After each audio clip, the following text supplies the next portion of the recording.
Okay, hello everyone. Once again, welcome. Thanks for joining us. My name is Robert. I'll be your co-host. This is Eleanor Roosevelt. We're going to be doing a biography and, more importantly, a cooking live stream demonstration with our friend Sarah Morgan. My name is Robert. I'll be your host, but I'm really just going to be kind of manning the controls. The star of the show is our special guest, Sarah Morgan. And I'll let her explain what's in this photo at the end of her program a little bit later. That's a photo from a previous program. And Sarah has this really innovative history program called Cooking with the First Ladies. You can follow her on Instagram. I'll paste the Instagram link in the chat in just a little bit. And then this is actually, I think, the fourth program that Sarah has done with us over the past few months. The first one that she did was Grace Coolidge. And the recording of these previous programs you can find on our YouTube channel, and I'll post the links for those in just a little bit as well. So the first one that Sarah did with us was Grace Coolidge, and then last month or a month before, she did Jacqueline Kennedy, and then she also did Rosalind Carter. And so those three programs, as I mentioned, are on our YouTube channel, which is called Washington, D.C. History and Culture. If you're watching us live on Zoom or Facebook, I'll post the links for those in the chat. And next month, or no, actually later this month, isn't it, Sarah? I think it's on like the 25th, maybe? You're doing the Betty Ford program? Yes, April 25th for the National First Ladies Library, and it will be Betty Ford. And I have the link for that also. So if you're watching us live on Facebook or Zoom, I'll also post that link in the chat as well. And so with that, I will turn things over to Sarah. Sarah, take it away, broadcasting live from, I think, Nashville, Tennessee. Is that correct?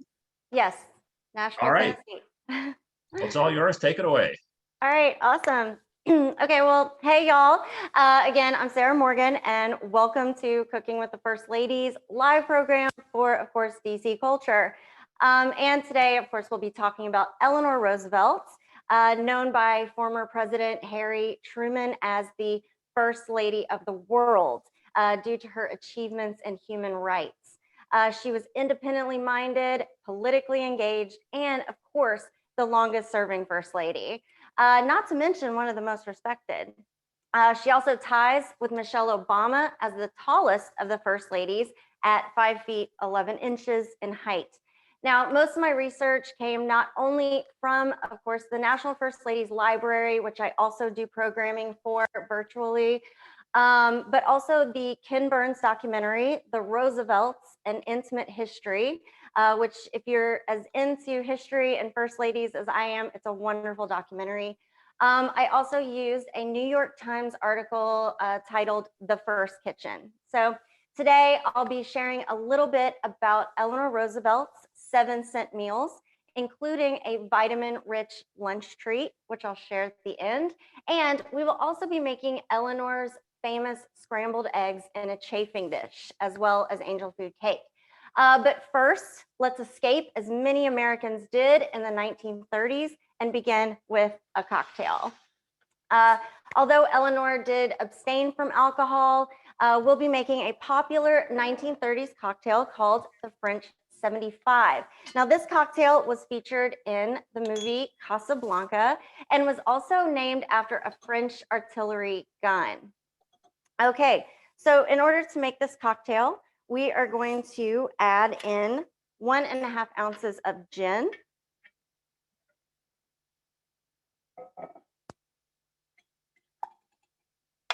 as well as 1/2 ounce of freshly squeezed lemon juice,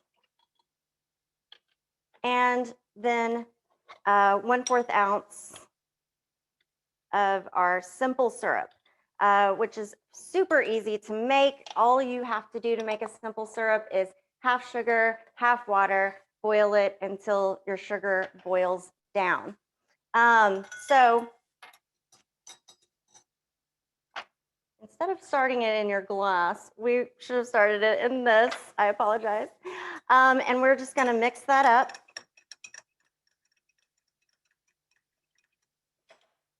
And then you're going to want to strain that into your champagne flutes, because you don't, as with your fresh squeezed lemon, have any peel or anything like that. Okay. And then the best part of this particular recipe is adding in your champagne. So you will just top it off with champagne. Then your final step is to do a little lemon garnish peel on the side of your glass. Oops. Which this one's not very pretty. Apologies. Lemon peel on the side of your glass. So cheers, y'all. Now, Eleanor was actually vilified for saying publicly that young girls should be allowed to drink beer if prohibition was ever revoked, even before she became first lady. So Eleanor was, no stranger to scrutiny, as some of the American public even disliked the fact that one of her sponsors of her radio commercials was a mattress company. So she just had no shame there. So I am going to step away and we will be sharing a little bit of a PowerPoint presentation and a little bit more about Eleanor, and then we will come back and cook some of these foods for Eleanor. So.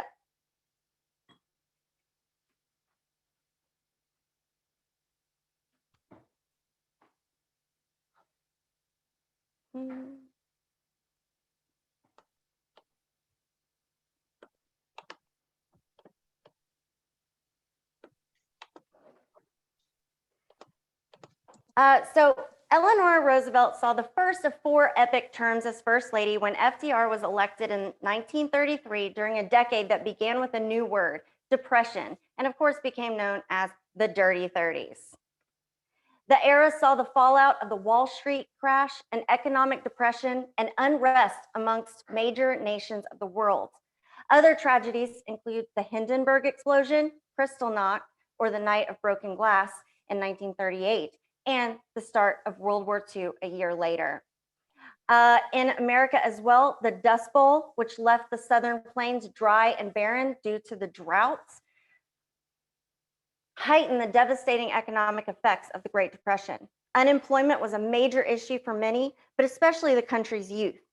Eleanor worked with the American Youth Congress, which helped form the National Youth Administration to provide work and education for the younger generation, which led to these organizations allowing them the ability to assist with the war effort and stimulate the economy. Life in the 30s was much less glamorous than the previous decade. The prosperity of the 20s golden age was over, and many of their savings were gone, and the new poor emerged. FDR attempted to help both groups, but sadly, it is said there was more suicides than paychecks. Soup kitchens became necessary and were in high demand. In fact, Al Capone was actually one of the first to open one, and he served 3 meals a day with no questions asked. The 1930s, as well as into the 40s, were known as the Golden Age of Hollywood, with film stars such as Greta Garbo, Bela Lugosi, and the Marx Brothers, and Shirley Temple, with blockbuster hits like King Kong and Gone with the Wind. It was also a time of classic novels, especially those by John Steinbeck, who became the representative author of the era, and Agatha Christie, one of the first true crime novelists.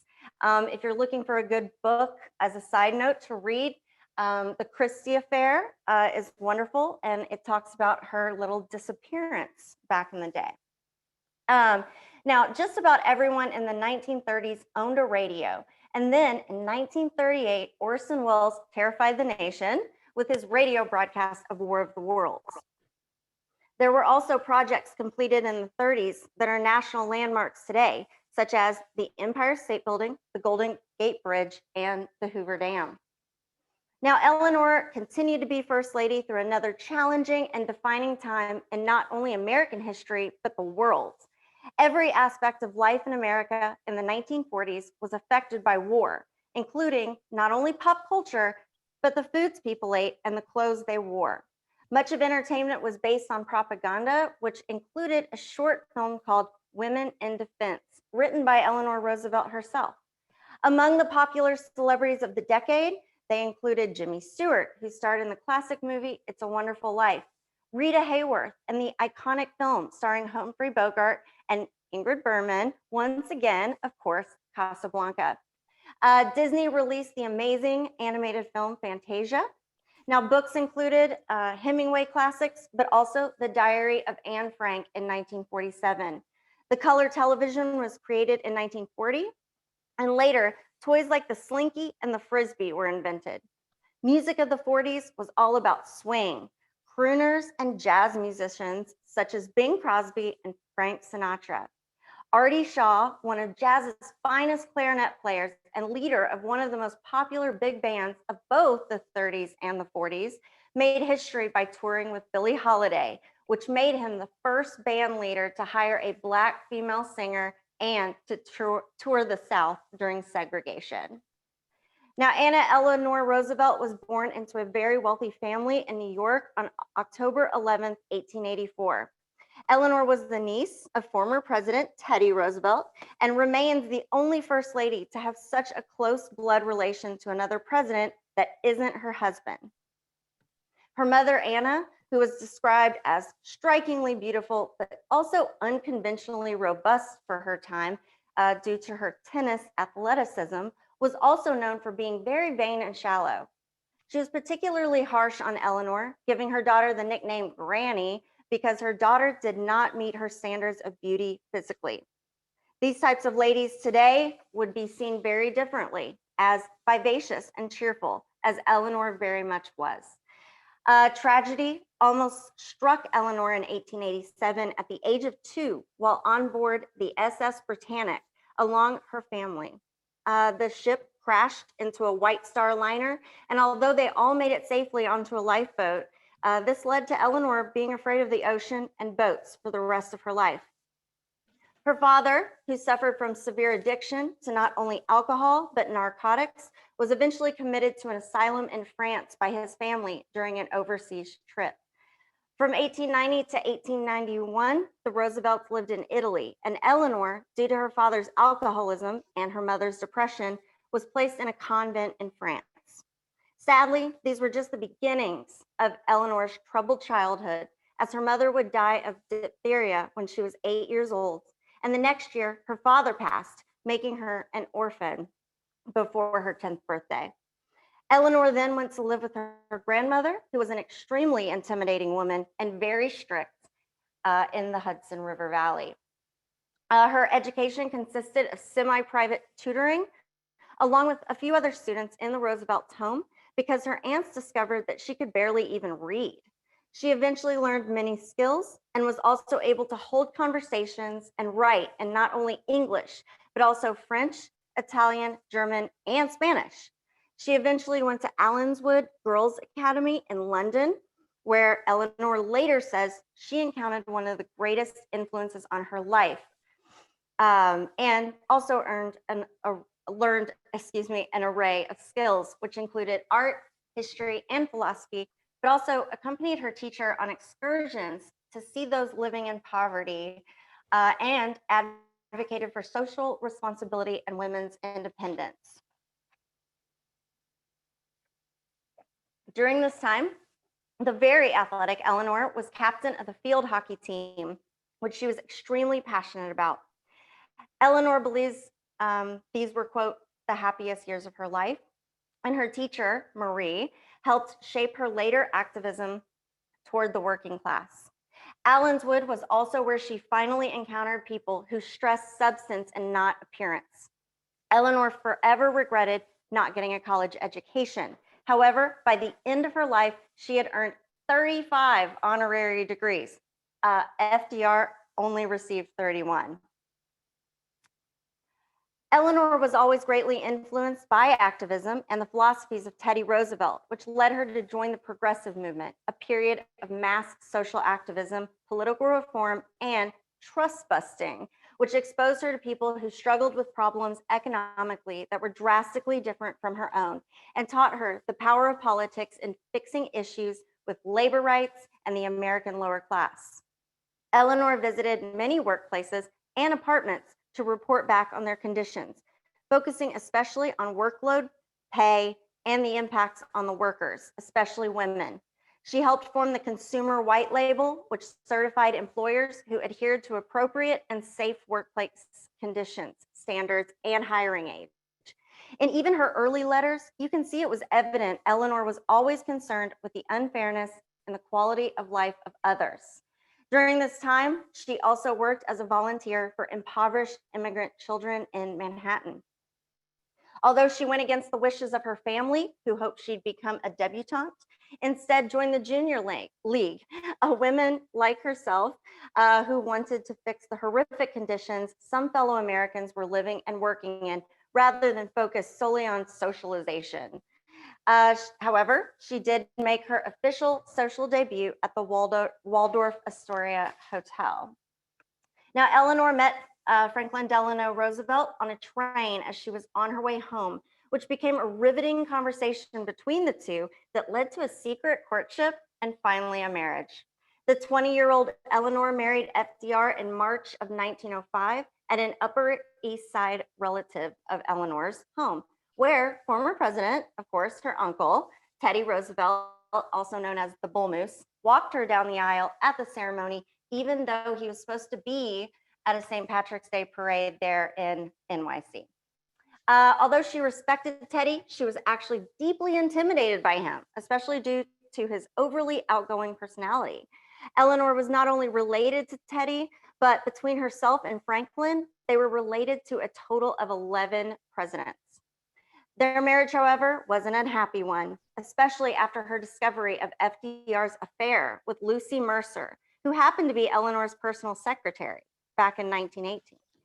Eleanor's mother-in-law, Sarah Roosevelt, who was initially opposed to the marriage, was a very dominating presence during their first years of marriage, including ruling over their own home in NYC. She was also heavily involved in not only their lives, but their children's as well. However, Sarah very much supported Eleanor after FDR's affair with Mercer, and in fact became the first presidential mother to vote for her son. However, this was an amazing turning point for Eleanor because she realized this was her time to find independence and lead a public life of her own. In fact, this continued into her days as First Lady as she refused Secret Service protection and drove her own car where she kept a gun in the glove compartment. The Roosevelts did have one daughter and 5 sons.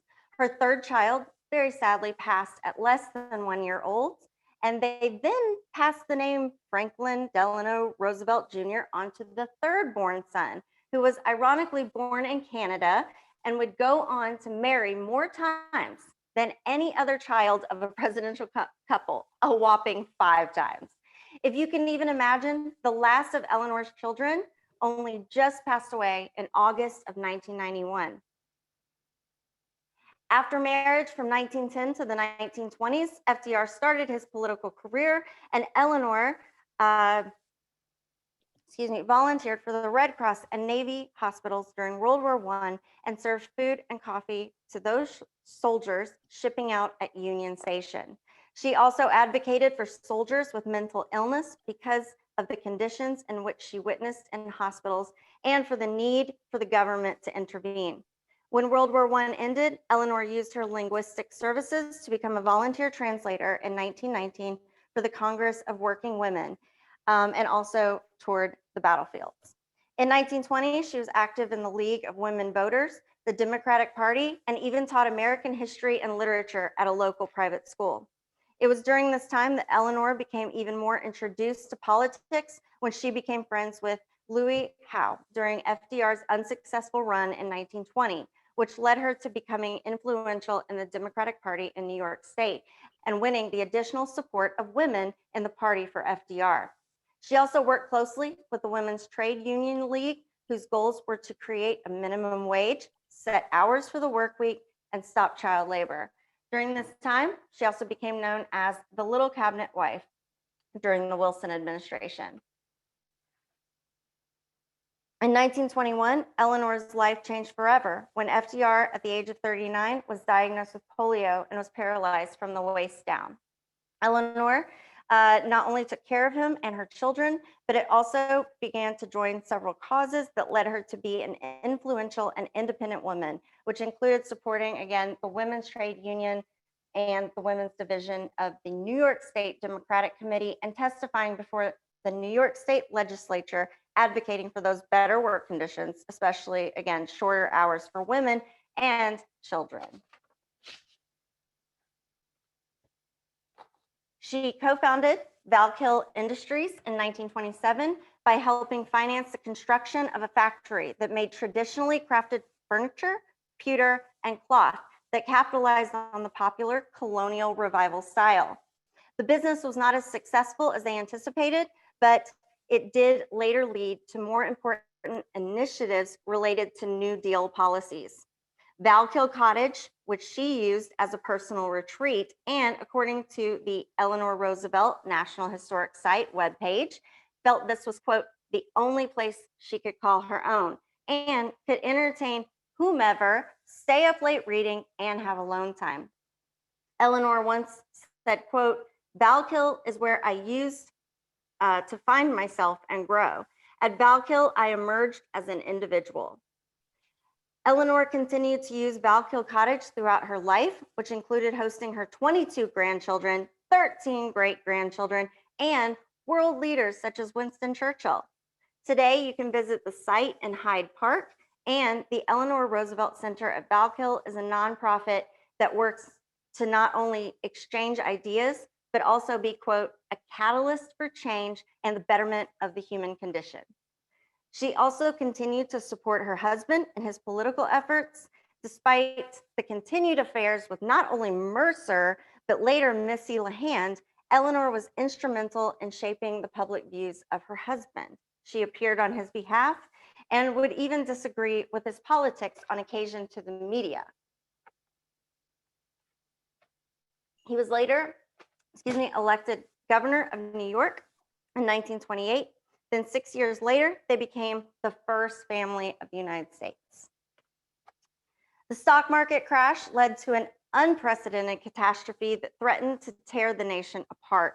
Hoover lost because FDR offered what America needed, a New Deal, and thus began the Roosevelt Revolution, whose campaign theme song was Happy Days Are Here Again. This was not only a cheerful tune, but it resonated with the nation because the people were looking to FDR for hope, and his New Deal pledge for relief. Part of the New Deal was creating homestead communities, which were meant to relieve those struggling after the Great Depression, rebuild their lives. One such community was the Westmoreland Homestead, and after Eleanor visited, they were so impressed by her genuine compassion, they renamed the community Norvelt, taking syllables from her name, Eleanor Roosevelt. Eleanor then went on to establish another similar community with the goal of helping impoverished people and assist them in becoming financially self-sufficient in Arthurdale, West Virginia. Even though she fervently campaigned for the project and put a lot of her own income into it as well, it was a failure and the project was abandoned in 1941. Some of the residents, however, didn't see it so much as a failure because it was so much better than their previous living conditions.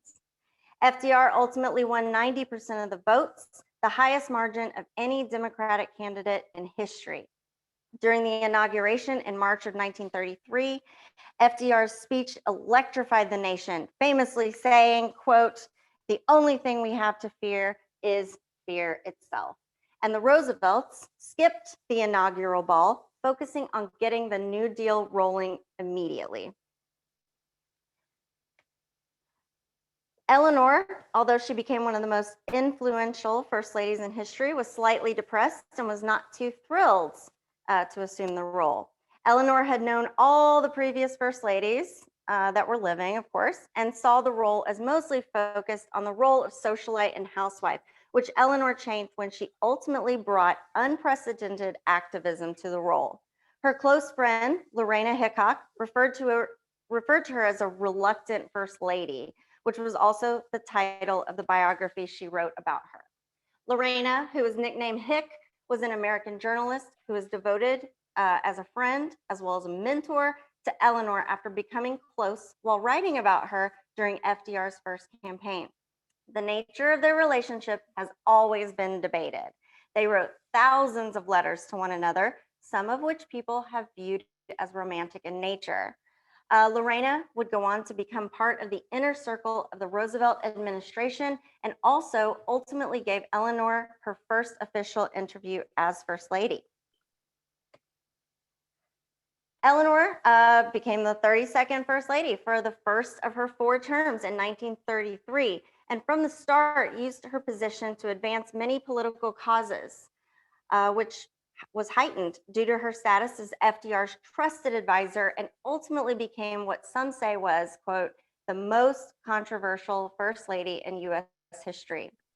From the beginning, she sought to redefine the role and was seen at the time as very outspoken, especially on civil rights issues.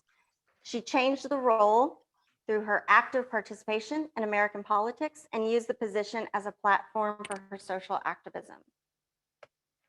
She was the first presidential spouse to hold regular press conferences, write a daily newspaper column, write a monthly magazine column, host a weekly radio show, speak at a national party convention, and the first presidential spouse to not only fly in a plane, but to travel abroad with her husband.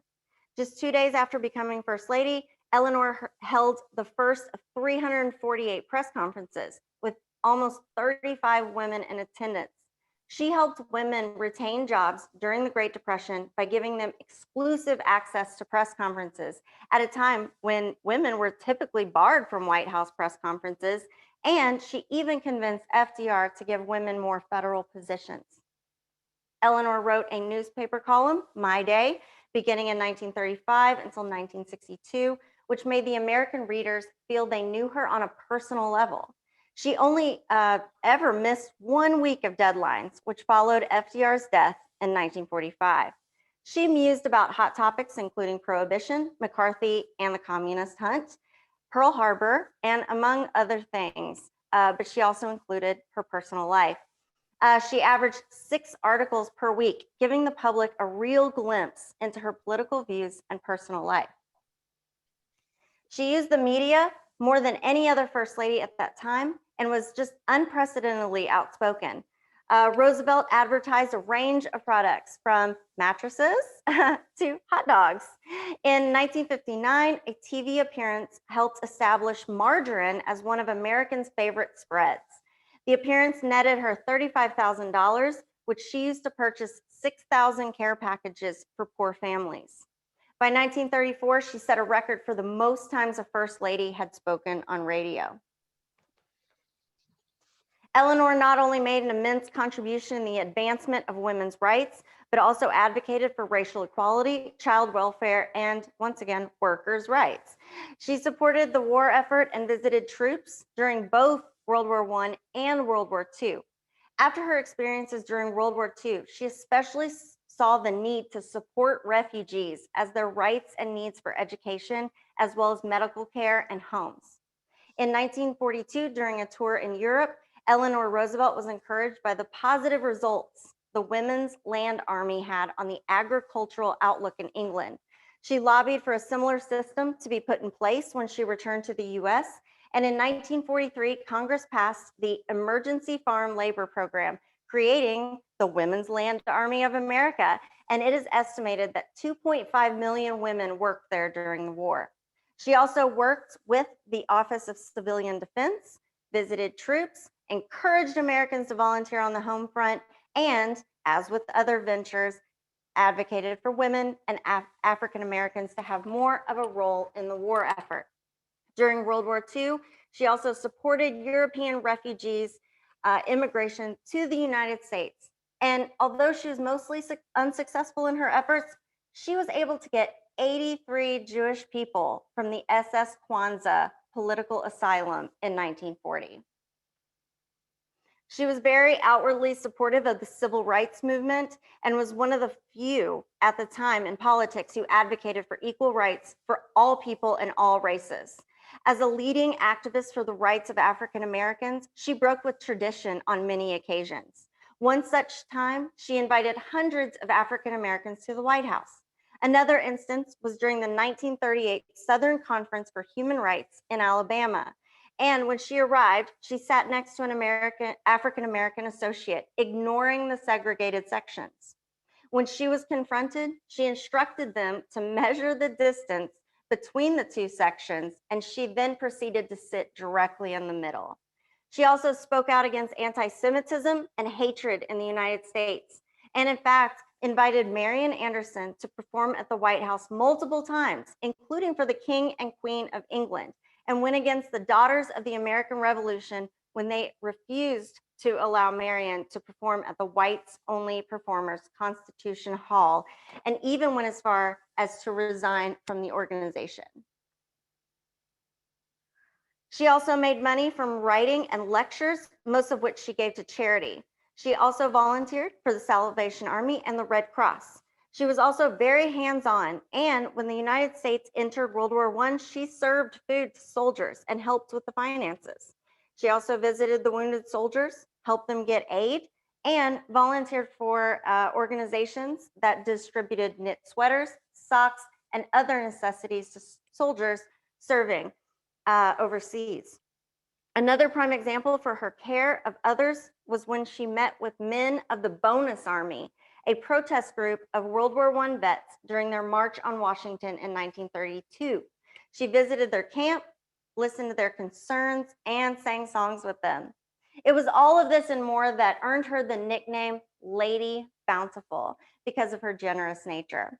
The media also referred to her as the busybody and the meddler because she acted as the eyes and ears of FDR and was deeply involved in his presidency.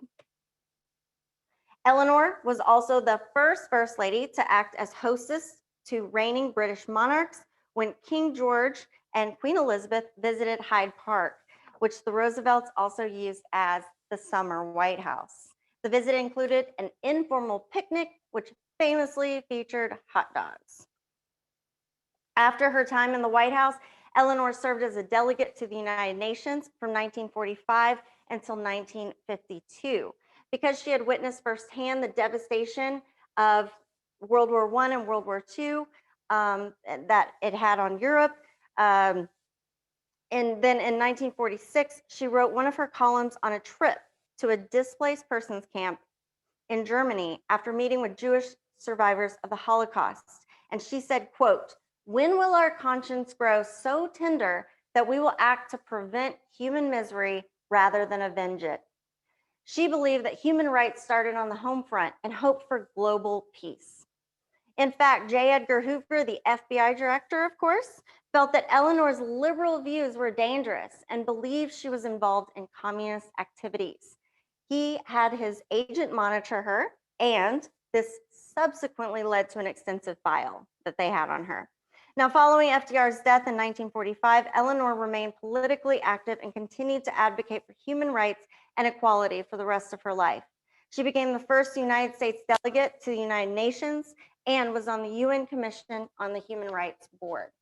However, her most prominent achievement of all was drafting the Universal Declaration of Human Rights, which was adopted in 1948 and serves as the foundation for international laws and treaties. Eleanor also chaired the Presidential Commission on the Status of Women during the Kennedy administration, and JFK even called on her after the Bay of Pigs to assist in negotiating the release of Americans under Castro. She also continued to travel across the country and the world on speaking tours, where she also met with most of the world's leaders. She continued her weekly columns and made TV and radio appearances. In April 1960, Eleanor was diagnosed with anemia after being hit by a car a few days earlier. 2 years later, she began steroid treatments, which caused her to develop a rare form of tuberculosis in her bone marrow, which some have attributed to her contraction to visit to those in poor living conditions and, of course, those people's poor access to health care. Now, Eleanor did not want to die in a hospital, so against medical advice, she returned home in October and was taken care of by her daughter, Anna, who had stood in as First Lady when her mother was busy with other political activities, and she'd also become a successful author. Sadly, a few weeks later, on November 4th, she appeared to have suffered a heart attack or stroke, then died of cardiac failure in her own bed at her home on the Upper East Side on November 7th, 1962, at the age of 78. She was referred to as, quote, the object of almost universal respect in her obituary, and of course continues to be one of the most respected women in American history. By the end of her life, she had published more than 8,000 columns, close to 600 articles, 27 books, and thousands of letters, and had made over 1,000 speeches and had appeared on close to 300 radio and television shows. The FDR Presidential Library and Museum, which opened in 1946, set a precedent for future presidential libraries. The FDR Memorial in DC also includes a bronze statue of Eleanor, the only presidential memorial to depict a first lady. On November 8th, all flags were ordered half-mast for her by JFK. Attendance of her funeral included Kennedy, LBJ, Truman, and Eisenhower. Adlai Stevenson said, quote, what other single human being has touched and transformed the existence of so many? She would rather light a candle than curse the darkness, and her glow has warmed the world. After her death, her portrait, commissioned in 1949, was presented and purchased at a White House reception by the White House Historical Commission and attended by Lady Bird Johnson, which still hangs in the Vermeil Room. Eleanor was also inducted into the National Women's Hall of Fame in 1973 and was awarded one of the first human rights prizes in 1968 by the United Nations. Her son has also expressed, quote, her deepest regret at the end of her life was that she had not forced FDR to accept more refugees from Nazism during the war. On to a bit of culinary history, and we're almost done, and then we'll cook a little food. But Eleanor's 7.5-cent meals. After the attack on Pearl Harbor, the United States was thrust into World War II, and almost overnight, things changed for families across the country as food began to be rationed. By May of 1942, prices were frozen on almost all everyday goods, starting with sugar and coffee. The fall of that year brought vouchers for coffee, and by the spring of 1943, meat, cheese, fats, canned fish, canned milk, and all other processed foods were added to the list of rationed products. Every American, including children, were entitled to a series of war ration books, which included stamps they could use to buy restricted items, along with additional payment in order to discourage hoarding and ensure the equal distribution of scarce resources. Sugar was the first and one of the longest items rationed and did not end until 1947, while most other food rationing ended in 1945. Several wartime cookbooks were distributed amongst households in order to provide creative solutions and ingredient substitutions during the rationing. For the most part, the ingredients provided were simple and encouraged homemakers they could create healthy and tasty foods on limited supplies. With the country suffering through the Great Depression and then shortages of war, Eleanor insisted on running the White House with the same economy that her fellow Americans faced. It is not, she said, quote, I should say, it is not fair to ask of others what you are unwilling to do yourself. The Roosevelts adhered to mandatory rationing along with other voluntary wartime homefront initiatives, including planting a victory garden and installed blackout curtains at the White House. Food in the Roosevelt White House was infamously poor. Eleanor and her longtime friend and White House cook, Henrietta Nesbitt, and Cornell University created these 7.5-cent meals, which included deviled eggs, mashed potatoes with sides of tomato sauce, wheat bread, and coffee. This provided protein that was cheap and plentiful, and nutritional values costing less than 10 cents per person. Another was spaghetti with boiled carrots, 1 pot of water for the whole meal. The Roosevelts often served noodles with any type of meat or vegetable leftovers, as well as bread and butter sandwiches with creative sides. Eleanor Roosevelt admitted many unappetizing meals were served during her time at the White House, but was done on purpose in order to be patriotic and was known as conscious cookery. She stated that during the war, we lived up to rationing strictly. She required all food in the White House be served on the availability of the rations and the recipes recommended to American housewives. Henrietta tried not to skimp too much on food, as FDR was a 1940s actual foodie and didn't want him to worry about the food, but had ideas to stretch, especially the meat supply at the White House. Some of the examples of food served, again, at the White House during the Roosevelt administration was creamed fish, broiled kidneys on toast, prune pudding, and milk corno, which was a mix of skim powdered milk, cornmeal, and salt. Two things that were strongly encouraged during the 1940s were canning and gardening. They were called victory gardens and were not only symbols of patriotism, but were also heavily promoted by the government. The only problem faced by canners across the country was the lack of sugar. But if there was availability, they could request more if they were canning. People were encouraged to plant gardens to offset the food rations, add dietary vitamins, and support the war effort. It's estimated that by 1943, up to 20 million victory gardens were planted. It was also estimated that approximately 4 billion cans and jars of food were produced in 1943. One slogan to encourage that canning and gardening was grow more, can more in 44. Now, no matter the meals served during this time, which included baked onions stuffed with peanut butter, which if you choose to check out my Instagram, I did actually bake one of these, put the peanut butter in it, and tasted it. It's very interesting. But another is corned beef salad.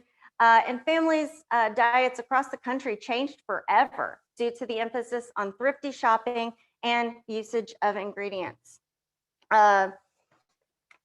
Eleanor was infamous, again, for having one of, if not the worst, kitchens at the White House. She honestly joined in that solidarity with the American people, not only through rations during the war, but also in economic depression, both of which devastated and uprooted far more than just our country's lives. Although FDR and distinguished guests disliked the meals, Eleanor stood her ground in unity with the American people. After dining at the White House in 1937, Ernest Hemingway wrote a letter in which he said, quote, "We had rainwater soup, followed by rubber squab, a nice wilted salad, and a cake some admirer had sent in. An enthusiastic, but unskilled admirer." Okay, so he learned to take up the habit of another frequent White House diner who ate 3 sandwiches at the airport before heading to dinner at the Roosevelts. By the way, rubber squab, that's pigeon, so ew. FDR especially enjoyed coffee. He usually enjoyed a cup of dark French roast in the morning with breakfast, but according to Eleanor, eventually gave up coffee and turned to milk because, quote, he just decided he liked milk better. Also, during their time in the White House, coffee was added to the ration list in 1942. So everyone in the White House was limited to 1 cup per day. Even though FDR stopped drinking coffee, he did have a secret trick in order to kind of make it last longer, which was, quote, if you dry out your used coffee grounds and then add a teaspoonful of fresh coffee, then just boil it up. Okay, so let's get cooking. So I'm gonna stop my share, pop back over here in the kitchen. What an extraordinary person who led an incredible life and a real pioneer in so many areas. Thank you, Sarah.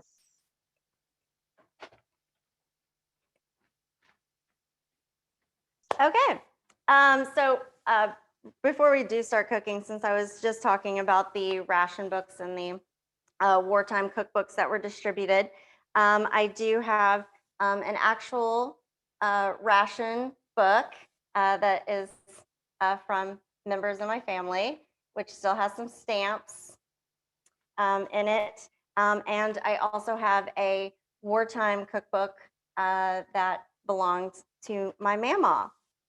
So that's pretty neat. You can also get Eleanor Roosevelt's My Day book still. I'm also, for my recipes, I have no culinary background. This was a fun way for me to learn about the First Ladies and present it. And it was just kind of a project. After finding the book at a thrift store, which is the book back here. So apologies if my cooking is not up to some people's standards, but I do have some recipe cards from my First Ladies, the National First Ladies Library Live program. I will at least send the recipes to you, Robert, in case anyone's interested that's a participant. But we are going to start with an angel food cake. And because of our kind of time constraints, I'm going to show you how to do this, and then I'll show you the finished product. And you know it's serious cooking when you have two mixers. Okay, so you're going to preheat your oven to 375. Sift your flour, which I've already done. And then what we're going to do first is we're going to beat 1 1/4 cups of egg whites.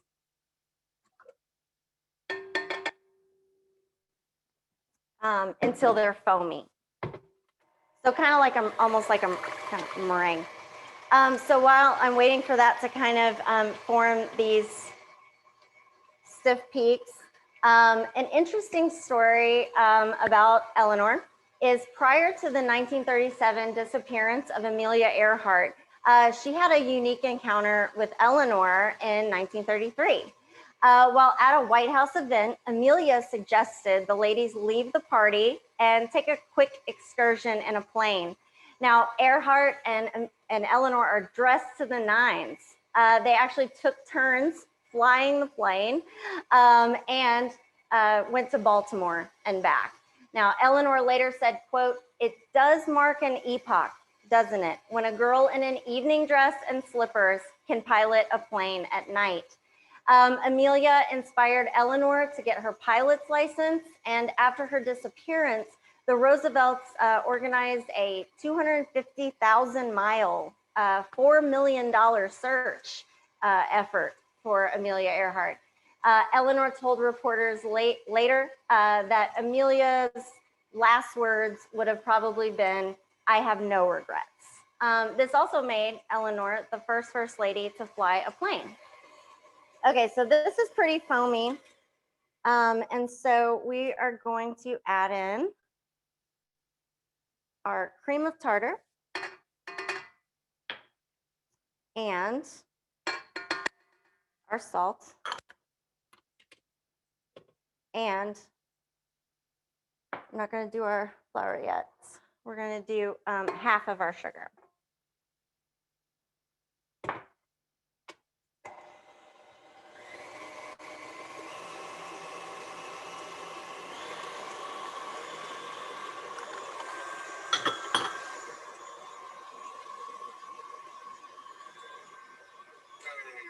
Okay, we're going to add in our almond extracts, 1 teaspoon,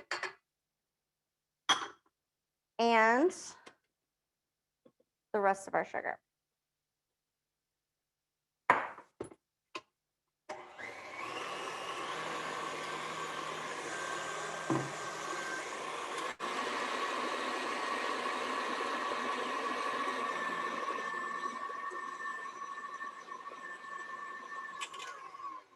All right, and the final step is to kind of gradually put this flour in.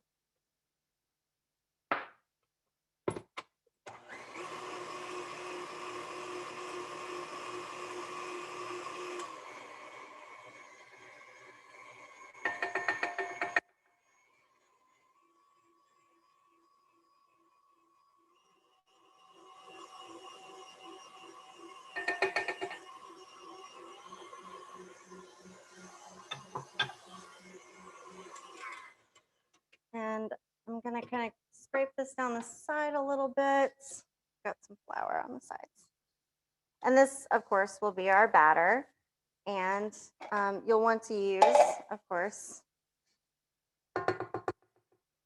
this style of cake pan. So we'll just mix this for just another minute and we'll have our batter ready to go.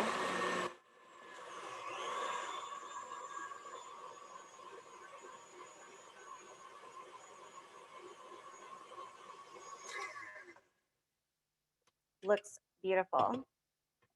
Okay, so we'll just put this in our cake pan, and then what you'll do is you will bake this on 375 for about 30 minutes, of course, checking it to make sure your toothpick or whatnot is clear of batter. Now, if you want this full to the top, you can double the recipe if you would like to. Okay. So the next thing for our angel food cake and what makes hers unique is that she included what they called pink clouds, which is a very pretty, really cool topping for your cake. So how we're going to do that is you're going to take 1 pound of strawberries, half a cup of sugar, as well as half a pint of heavy cream. And we're going to start by just making the kind of meringue style whipped cream. So you'll take your sugar and your heavy cream, and we're going to mix that up until those fluffy, stiff peaks form. So while we're waiting on that, another interesting Eleanor story is actually involves Hillary Clinton. Hillary in 1996, according to the Washington Post, was having imaginary conversations with Eleanor, and some say she was holding seances with the former First Lady with the help of popular New Age mysticism author and Dr. Jean Houston. An entire chapter of Hillary's book was titled Conversations with Eleanor, and it said basically that imaginary conversations were mentally useful in order to help with problems, but that you needed to choose the right person. And in this case, Hillary believed Eleanor Roosevelt to be the perfect person. So.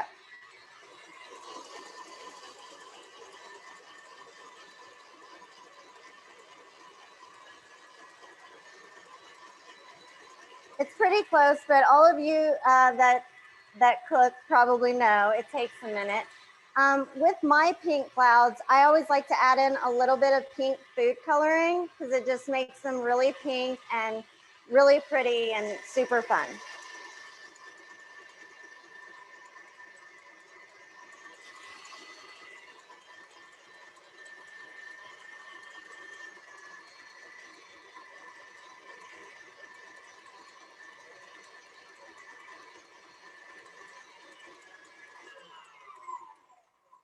All right, looks beautiful, super pink. And your final step for this is going to be adding in your strawberries. And you're just going to want to kind of fold those in really gently into your whipped cream. And I cut mine into fourths. So you can also, instead of using the food coloring or anything like that, you can actually blend up some of your strawberries with the sugar and mix them in that way too. But I like the way that it looks with the strawberries. So what you'll have is your beautiful pink clouds, which you will use to top your angel food cake. So here's what you'll have as the finished product. Eleanor Roosevelt's angel food cake with pink clouds. Okay, so our That's cool. next seems like a really silly recipe, but Eleanor Roosevelt was known for her scrambled eggs. So we're just gonna crack our eggs. We're doing 6. And again, I'll show you the finished products.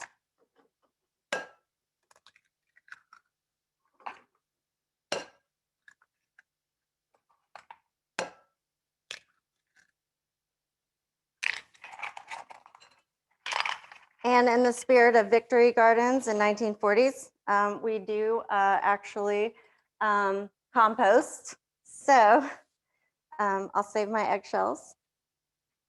And then you're going to have a tablespoon of butter. I always recommend a cast iron skillet. And then in this, you're going to add in half a cup of heavy cream. And this was her exact recipe. Now the Roosevelts, they supposedly ate scrambled eggs every Sunday night. Dash of salt,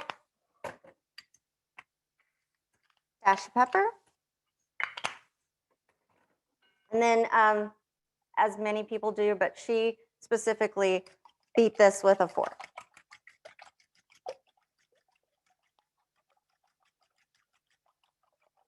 And again, due to the time situation and whatnot, I will show you, of course, as I'm sure many people have seen scrambled eggs.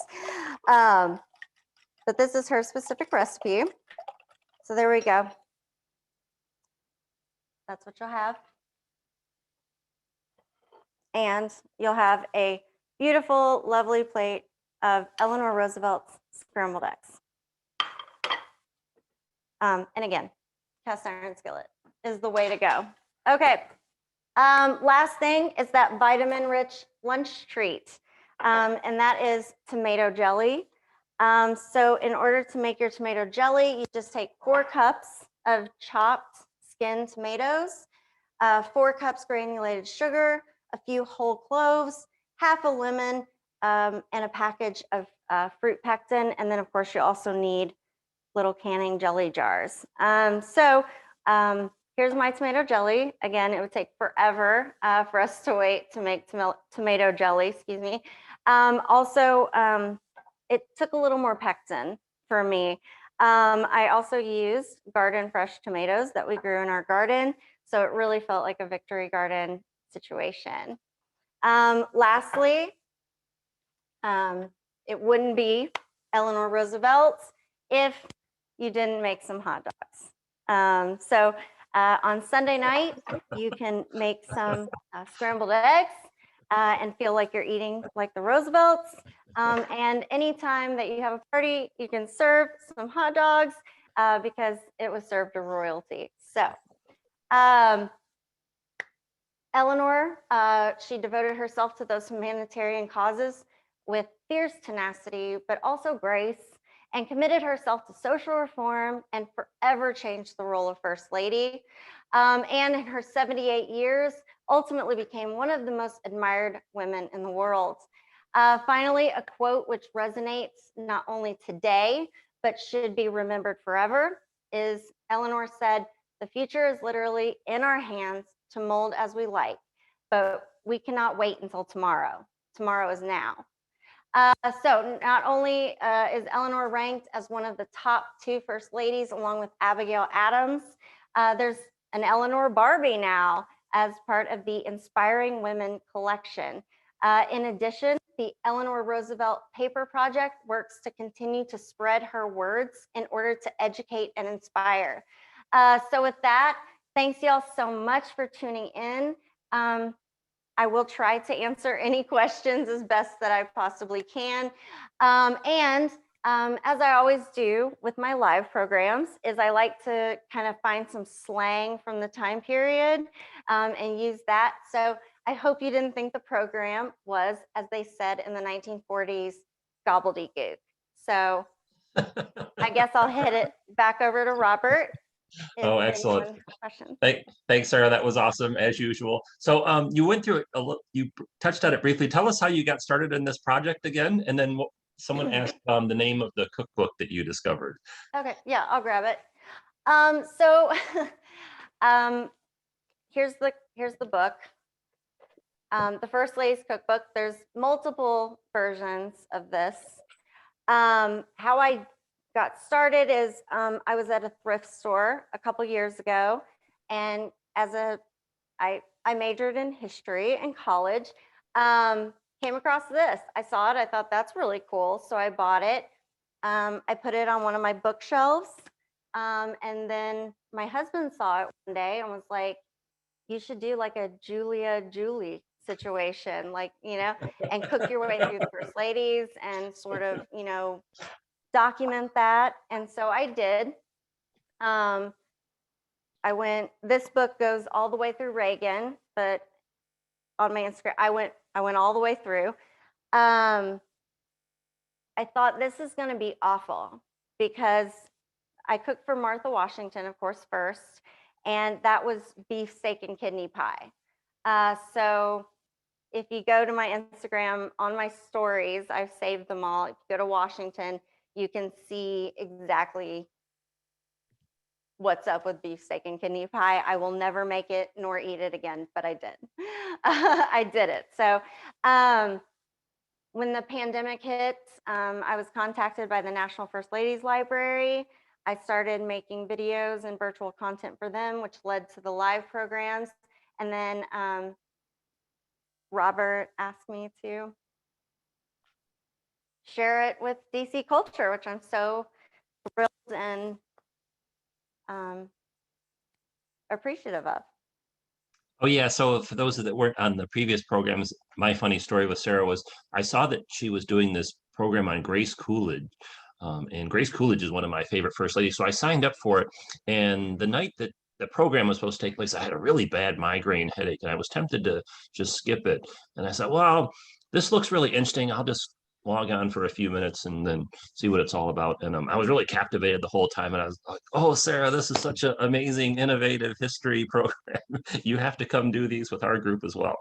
So I was so glad that I overcame my migraine and really liked the work that Sarah's been doing. So the Martha Washington was your least favorite thing that you prepared. What were some of your favorites that you prepared during this project? Oh, there's been some weird ones. One, I can't think of what it's called now off the top of my head, but it was an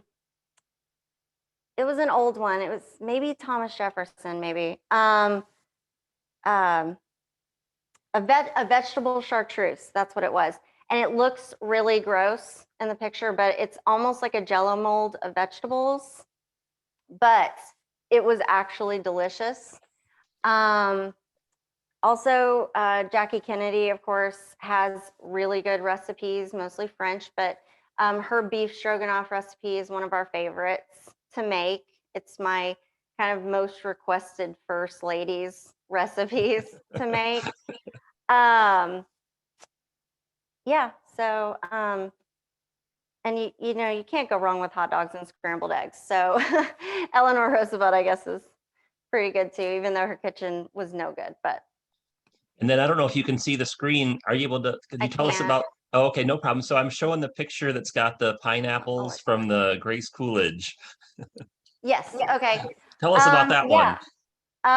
That was a Grace Coolidge recipe, and that's the pineapple salad.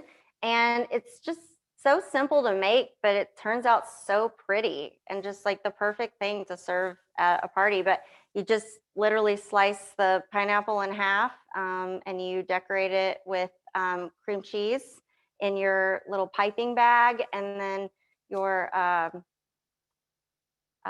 cherries, and I think, was it strawberries? Maybe. Yep. I don't remember. I'm gonna look. Yep. Yeah, strawberry. Oh, sorry, I didn't. I switched That's over. okay. Here it is. Yeah, it was cherries and strawberries and pineapples and cream. So that's so I posted in the links for those of you watching on Zoom the Jacqueline Kennedy, Rosalind Carter, and Grace Coolidge programs that Sarah previously did. I also posted her Instagram page, which has a lot of cool photos and stories and things. And then later this month, as Sarah mentioned at the beginning, she's also doing another program on Betty Ford. So I guess, would you be able to give us like a 20 or 30-second sneak preview about Betty Ford for maybe people that aren't familiar with too much about her without giving the whole program away? Yeah, I haven't from my locked home down state my of recipes. Michigan.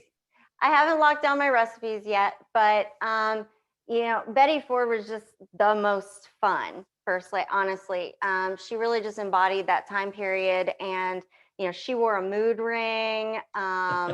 You know, just she had her own, you know, CB handle. I think it was First Mama. You know, so she was just such a fun first lady. She was a dancer her whole life. She was a model as well in her younger years. And, you know, I just love the famous picture of her standing on the cabinet table at the White House.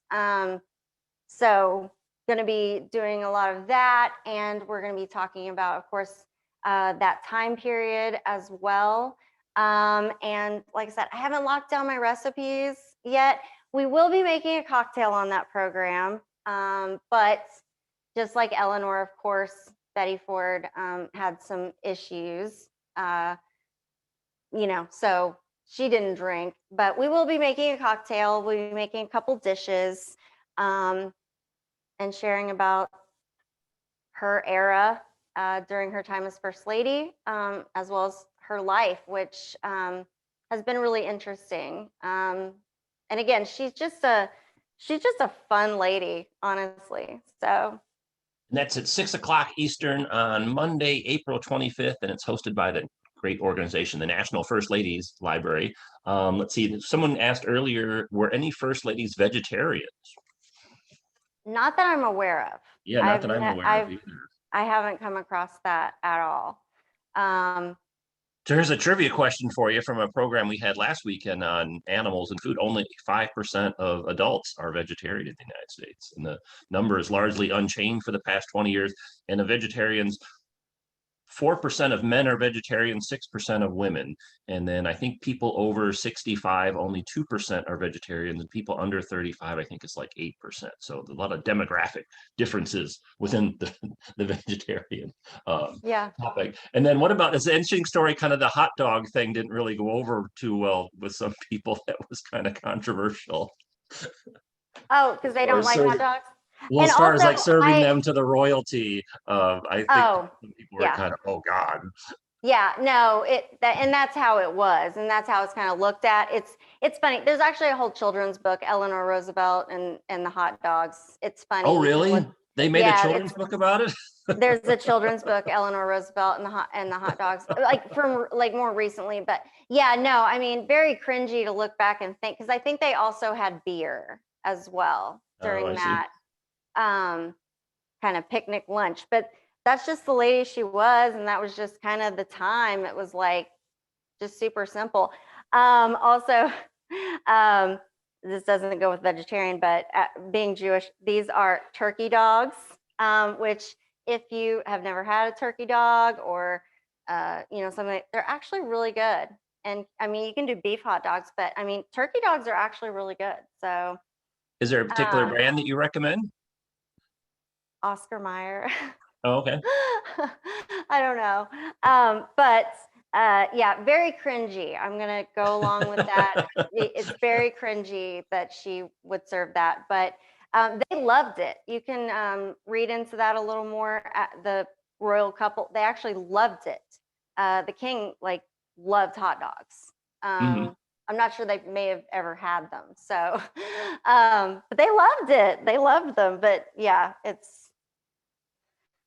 one thing you learn about the first ladies, no matter which one you're referring to, they all it's really unfortunate. They all received a lot of criticism, and usually about stuff that's just very petty and childish, or for kind of being progressive on, certain things. Eleanor Roosevelt really going out there. And then, so it was interesting looking through the chat and the comments. There's quite a few people that have watched your previous programs, and then there's some people that are watching for the first time. So this is a question you always get. What do you do with all the food that you make, Sarah? Yeah, I always get that question. That's great. I always get especially two questions. One, dishes. Who helps with all the dishes, and what do you do with all the food?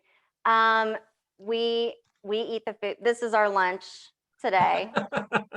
My husband, myself, and my dog will be eating hot dogs today.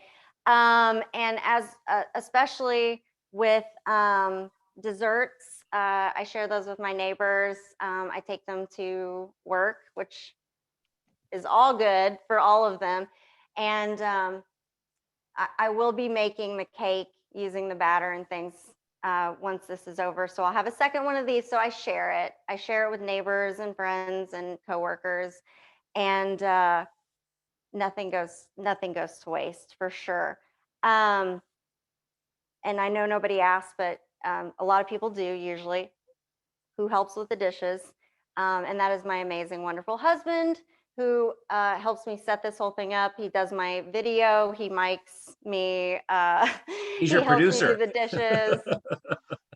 He made these scrambled eggs. I just want to give him a throw out because he doesn't get any credit for any of this. So, so it's a whole thing. Nothing ever goes to waste, and we share it, and it's just nice for everybody. And then you mentioned you're involved with the National First Ladies Library. They actually have a lot of other interesting programs. They're hosting the Betty Ford program on Monday, April 25th at 6 p.m. Eastern, but I posted the link to their Eventbrite page in the chat. They actually have a lot of programs, other programs people might be interested in. For instance, on Tuesday, April 12th, they're screening the film Hyde Park on the Hudson. They have a fascinating program on Wednesday, May 4th called The Art of First Lady Jewelry Designs, and then they have a book club that I think they meet every month. I haven't been to that before, but I think their book club meets every month. Also, if anyone has kids, they have a quarterly Fun with Flotus program that's led by Allison, who works at the First Ladies Library. That's really fun, but it's kid-based. Oh yeah, the next one is on April 18th, and it has to do with Easter, the Easter egg roll. Yeah, and there's also occasionally talk with a curator, which she's an amazing lady. I got the opportunity to go to Canton this past fall and finally visit the First Ladies Library and meet these people that I see on Zoom when I do those things.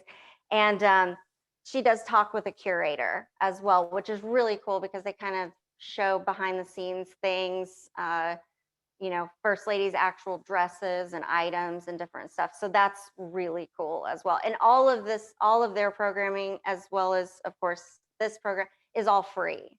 So all of that is free, what he's also talking about the NFLL. So join and learn. And then this is kind of a separate thing, but I wanted to mention because we have a lot of followers that are in Washington, D.C. So before COVID, whoever was in the White House, the Washington, D.C. or the White House used to do this really cool thing where you could actually go walk around the gardens of the White House. So you can actually go inside. And then it got put on hold because of COVID, but they're starting it back up again. So if you're in Washington, D.C. area, and you want to go walk around the gardens of the White House, you should really take advantage of this because they only do this twice a year for 2 days, and it's on Saturday, April 9th and Sunday, April 10th. And basically what you do is you go down to the Ellipse Visitor Center and pick up a ticket, and then you can roam around the gardens of the White House on your own. So if you're in the Washington, D.C. area, you might want to take advantage of that. That's an opportunity that's not available all the time. And let's see if there's any other questions. If you need the details on that, you can just Google it. Just Google like spring 2022 White House garden tour, and it'll come right up. I also have one last program for me. Cambridge Center for Adult Education out of the Boston area. This summer, you can go to their website to find the date and the registration. This one it's not a free program. They charge for classes, but it will be not cooking with the First Ladies, but cooking with the Suffragettes.